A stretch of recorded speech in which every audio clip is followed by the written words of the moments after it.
আমাকে একটু গুড় দাও তো। তো সরু চাকলি খাওয়া তো হয়ে গেছে, আবার গুড় নিয়ে কি করবি? চুমুক দিয়ে খাবো। ও মা, দাও না। তাহলে আমাকেও দিতে হবে।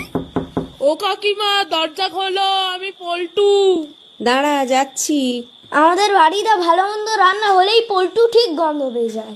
ও মা, ওকে অল্প করে গুড় দেবে, নাহলে সব খেয়ে নেবে। মার খাবি কিন্তু তুই এবার। সবসময় ওরম কেন বলিস ওকে?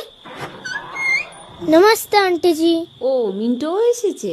आय आय, तुम भी आओ। পিঠা খাएगा? ये आंटी जी मुझे पीने का बात क्यों कर रही है? আমার মাও করেছে তো।